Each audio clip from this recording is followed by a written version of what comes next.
Kakinada rural ప్రాంతంలో ప్రజలు గొంతెండుతోంది. తాగునీటి కోసం పడరాని పాట్లు పడుతున్నారు. దాహార్తితో జనం అలమటిస్తున్నారు. త్రాగునీటి ట్యాంకర్ల వద్ద మహిళలు బిందెలతో గుక్కెడి నీటి కోసం యుద్ధాలు చేసుకునే దుస్థితి నెలకొంది.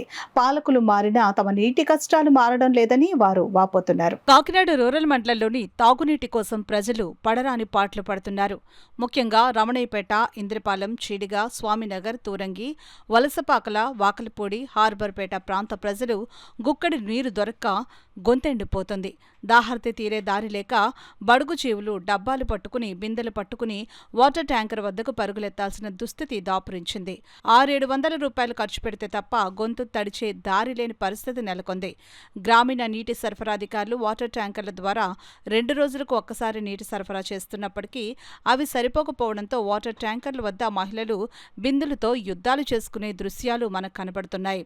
కాకినాడ రూరల్ సిఐటియు నాయకులు టి. రాజా మాట్లాడుతూ, కాకినాడ కార్పొరేషన్లో గ్రామాలను విలీనం చేసి ప్రజలకు త్రాగునీటి కష్టాల నుండి గట్టెక్కించాలని కోరుతున్నామని అన్నారు.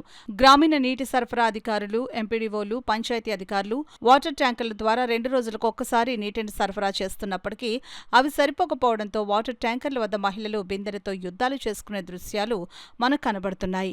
కాకినాడ రూరల్ సిఐటియు నాయకులు టి. రాజా మాట్లాడుతూ, కాకినాడ కార్పొరేషన్లో గ్రామాలను విలీనం చేసి ప్రజల త్రాగునీటి కష్టాలను గట్టెక్కించాలని కోరుతున్నారు. అంతేకాకుండా ప్రతిరోజు వాటర్ ట్యాంకర్ల ద్వారా ప్రజలకు త్రాగునీటిని సరఫరా చేయాలని డిమాండ్ చేస్తున్నామని అన్నారు.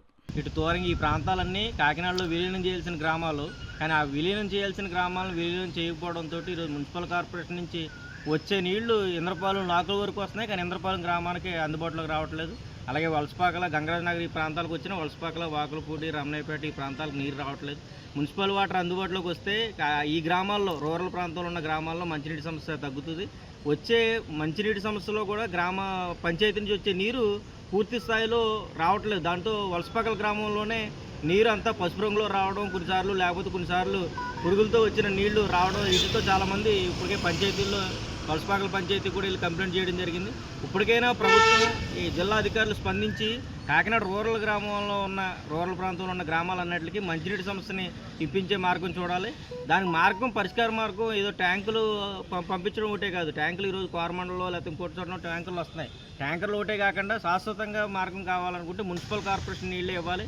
ఇదేదో టెక్నికల్ ఇష్యూ కింద కార్పొరేషన్లో కలపలేదు కాబట్టి ఆ గ్రామాలకి కలెక్షన్ ఇవ్వమని చెప్పి ఈరోజు కాస్తున్నారు. ఇంద్రపాలెంలో పైప్ లైన్ లాగేశారు, అన్ని కలెక్షన్లు కలిపేశారు, కానీ నీళ్ళు రావట్లేదు నేటికి. ఆ విధంగా ఆగిపోయి ఉన్నాయి. ఇటువంటి పరిష్కార మార్గాలని కలెక్టర్ గారు అలాగే మున్సిపల్ అధికారులు సమన్వయం చేసుకుని రూరల్ ప్రాంతాలకు కూడా మంచినీటి సమస్య ఇప్పించాలని, సమస్యను పరిష్కరించాలని చెప్పి